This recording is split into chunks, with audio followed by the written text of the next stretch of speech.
हरे कृष्णा, राधे राधे, जय श्री हरि विष्णु। स्वागत है आपका मेरे यूट्यूब चैनल व्रत साधना में। मैं और अपने यूट्यूब चैनल की तरफ से आपका तहे दिल से स्वागत करता हूं। तो सभी एकादशियों की तरह इस बार की जो सावन मास की शुक्ल पक्ष की पुत्रता एकादशी है, ये भी भगवान विष्णु को समर्पित होती है।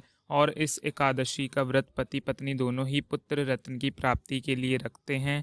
पुत्रता शब्द का अर्थ है पुत्रों को देने वाले, इसलिए ऐसी मान्यता है कि सावन महीने में पुत्रता एकादशी व्रत रखने से पुत्र की प्राप्ति इच्छा पूरी होती है और संतानों को संतान सुख मिलता है। साल भर में 2 बार पुत्रता एकादशी में, एक सावन महीने के शुक्ल पक्ष में और एक पौष महीने के शुक्ल पक्ष में।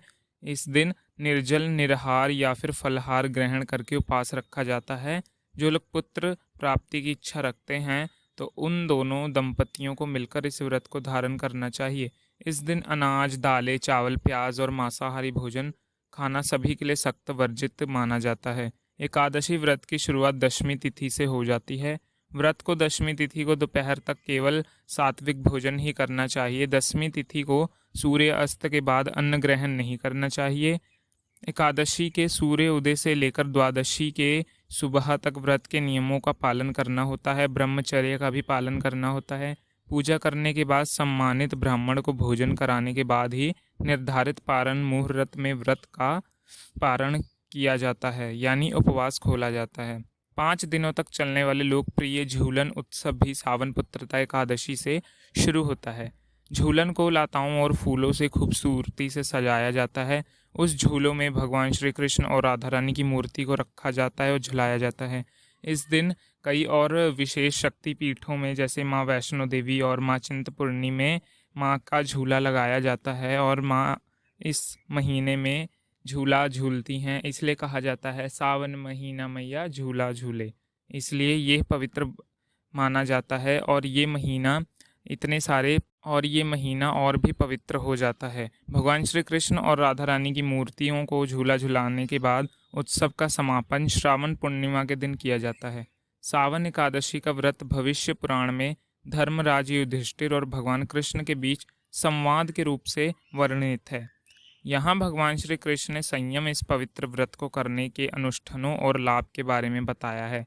पुत्र प्राप्ति के आशीर्वाद के विष्णु भक्त अपने पापों को धोने और मोक्ष प्राप्ति की इच्छा से इस एकादशी का व्रत करते हैं। संतान प्राप्ति की कामना के लिए या फिर संतान से जुड़ी समस्याओं के निर्वाण के लिए आज के दिन विशेष रूप से भगवान श्री कृष्ण के रूप यानी लड्डू गोपाल की सेवा की जाती है।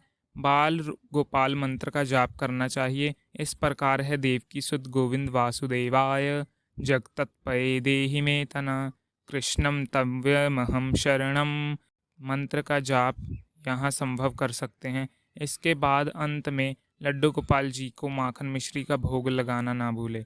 यदि आपको इतना बड़ा मंत्र याद नहीं हो पाता तो आप ओम गोपालाय नमः या फिर श्री हरि विष्णु के नामों का भी जाप कर सकते हैं, या फिर आप लड्डू गोपाल के नाम का भी जाप कर सकते हैं। इसके बाद आप लड्डू गोपाल को माखन मिश्री का भोग लगाना ना भूलें। भोग लगाते समय इस बात का भी विशेष ध्यान रखें कि भोग में तुलसी पत्र जरूर होना चाहिए और नियमों के अनुसार एकादशी के दिन तुलसी पत्र नहीं तोड़े जाते, इसलिए दशमी तिथि से ही आप तुलसी के पत्रों को तोड़कर रख लीजिए। तुलसी पत्र तोड़ते समय इन मंत्रों का जाप करें। ओम सुभद्राय नमः, ओम सुभद्राय नमः, ओम माता तुलसी गोविंद हृदयानंद कारिणी नारायणी पुरजालवम नमस्तुभ्यम सुभद्रायम, ओम सुभद्रा तुलसी माता। और तुलसी माता के नाम से भी आप तुलसी जी के पत्र तोड़ सकते हैं। ओम नमो तुलसी माताय नमः, इस मंत्र से भी आप तुलसी के पत्रों को तोड़ सकते हैं। इनके अलावा आप ओम श्री तुलसी नमः, ओम श्री तुलसी नमः के मंत्रों का भी जाप कर सकते हैं। तुलसी पत्र तोड़ने से पहले हमेशा जूते चप्पल उतारकर तुलसी माता को प्रणाम करने के बाद ही तुलसी के पत्रों को तोड़ना चाहिए। श्रावण शुक्ल पक्ष की एकादशी तिथि प्रारंभ होगी 15 अगस्त गुरुवार को सुबह 10:20 से और समापन होगा 16 अगस्त शुक्रवार को सुबह 9:40 पर। क्योंकि इस बार एकादशी की तिथि 2 दिन रहेगी, गुरुवार और शुक्रवार को, लेकिन जो एकादशी गुरुवार के दिन पड़ेगी वह दशमी तिथि मिली है। एकादशी होगी और शास्त्रों में ऐसा वर्णन मिलता है, जब दशमी तिथि मिली हुई एकादशी हो तो उस तिथि को छोड़कर अगले दिन जिसमें द्वादशी तिथि भी हो उस दिन उपवास रखना चाहिए। ये ज़्यादा शुभ होता है, चाहे गृहस्थजन हो या वैष्णव हो। इसलिए इस बार 16 अगस्त शुक्रवार के दिन ही पुत्रता एकादशी का व्रत रखा जाएगा। एक दिन पहले दशमी तिथि के नियमों का पालन किया जाएगा और अगले दिन यानी शनिवार के दिन व्रत का पारण किया जाएगा। पहले जानिए शुक्रवार के दिन रहने वाले शुभ मुहूर्त के बारे में। शुक्रवार के दिन सूर्य उदय होगा सुबह 6:07 पर और सूर्य अस्त होगा शाम 6:54 पर। ब्रह्म मुहूर्त सुबह 4:31 से लेकर 5:19 तक रहेगा। अमृत काल सुबह 6:27 से 8:20 तक रहेगा। सुबह की पूजा आप ब्रह्म मुहूर्त से लेकर अमृत काल तक कर सकते हैं। अभिजीत मुहूर्त दोपहर 12:50 से 12:56 तक रहेगा। राहु काल सुबह 10:30 से दोपहर 12 बजे तक रहेगा। द्वादशी तिथि शुरू होगी 16 अगस्त शुक्रवार को 9:04 से और समाप्त होगी 17 अगस्त शनिवार 8:06 तक। 17 अगस्त शनिवार के दिन सूर्य उदय होगा 6:08 से और सूर्य अस्त होगा शाम 6:53 पर। ब्रह्म मुहूर्त सुबह 4:31 से 5:19 तक रहेगा। अमृत काल सुबह 7:01 से 8:44 तक रहेगा और राहु काल सुबह 9:09 से 10:30 बजे तक रहेगा। अब जानिए हरीवा सर समय के बारे में।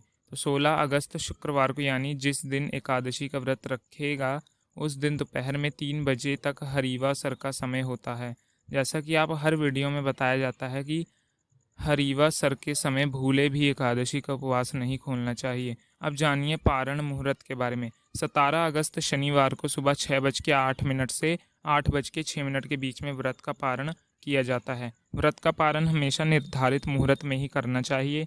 मुहूर्त बीतने के बाद यदि व्रत का पारण किया जाता है उस उपवास फलित नहीं होता और आपके किए जाने वाले व्रतों का कोई भी पूर्ण लाभ नहीं होता और इसके बाद ही ऐसे उपवास में फलों की प्राप्ति अधूरी मानी जाती है। आशा करता हूँ कि आज की वीडियो उम्मीद है आपको पसंद आई। अगर अच्छी लगी हो तो प्लीज़ वीडियो को लाइक करके चैनल को ज़रूर सब्सक्राइब कीजिएगा ताकि इस दिन आप हमारे चैनल पे पुत्रता एकादशी की कथा भी सुन सकें।